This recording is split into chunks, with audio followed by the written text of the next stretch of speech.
আসসালামু আলাইকুম। আমরা মোটামুটি কম বেশি সবাই ডার্ক থিমকে পছন্দ করি। এমনকি আমরা যারা ছোটোখাটো প্রোগ্রামার আছি তারা CodeBlocks ডার্ক থিম খুঁজি। দুঃখজনকভাবে CodeBlocks ডিফল্টভাবে কোনো ডার্ক থিম দেওয়া থাকে না।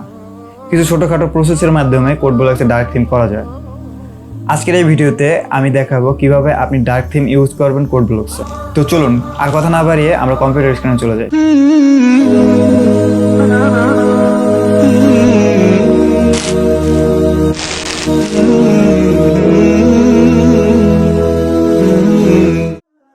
এখন ফার্স্ট অফ অল আমি একটি ফাইল দিব, যা ডেসক্রিপশন বক্সের লিঙ্ক দেওয়া থাকবে, সেখান থেকে আপনারা ডাউনলোড করে নিতে পারবেন। এই ফাইলটিকে কপি করে নেবেন। কপি করার পর সার্চ অপশনে চলে যাবেন, সেখানে CodeBlocks লিখে সার্চ দেবেন। এরপর এরকম একটি ইন্টারফেস চলে আসবে। এখান থেকে ওপেন ফাইল লোকেশনে ক্লিক করবেন। এরপর এই রোমিং অপশনে চলে যাবেন। এখানে আসার পর CodeBlocks লেখা এই ফাইলটিতে চলে যাবেন। এরপর এখানে ওই ফাইলটিকে পেস্ট করে দিবেন। এরপর আপনি চলে যাবেন আপনি যেখানে CodeBlocks ইনস্টল করেছেন সেখানে, অর্থাৎ সি ড্রাইভে। সি ড্রাইভে আসার পর প্রোগ্রাম ফাইল অপশনটি ক্লিক করবেন। এরপর এখানে CodeBlocks লেখা দেখবেন, এরপর ক্লিক করবেন। তারপর সিভি শেয়ার কনফিগারেশন এই অপশনে ক্লিক করবেন। তারপর এই সোর্স কনফিগারেশন ফাইলের 3 ডট অপশনে ক্লিক করবেন। এরপর যে ফাইলটি আপনি রোমিং অপশনে রেখেছিলেন সেই ফাইলটি এখান থেকে ওপেন করে নেবেন এবং ডেস্টিনেশন কনফিগারেশন ফাইলের 3 ডট অপশনে ক্লিক করে ডিফল্ট অপশনটি প্রেস করে দেবেন।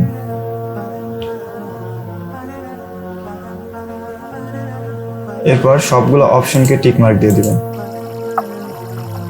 এরপর ট্রান্সফার অপশনে ক্লিক করে দিবেন। Hit yes, then okay. Now save this file. Hit yes and okay. এরপর রোমিং অপশনে যে ফাইলটি রেখেছিলেন তা ডিলিট করে দিবেন।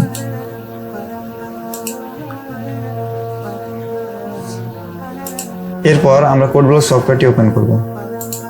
ওপেন করার পর আমরা সেটিং অপশনে চলে যাব, সেখান থেকে এডিটর অপশনে চলে যাব। এরপর সিনট্যাক্স হাইলাইটিং অপশনে চলে যাব। এখানে দেখুন কালার থিম। আগে কিন্তু কালার থিম দেওয়া ছিল না, অনলি ডিফল্ট থিম ছিল। এখান থেকে আপনি আপনার ইচ্ছা মতো থিম সিলেক্ট করে নিতে পারবেন। আমি এখানে নাইট শিফট থিমটি সিলেক্ট করে নিচ্ছি, দেন ওকে। এখন কোড করব। তো আজকের ভিডিও এই পর্যন্তই। দেখা হবে অন্য কোনো ভিডিওতে অন্য কোনো দিন। আল্লাহ হাফেজ।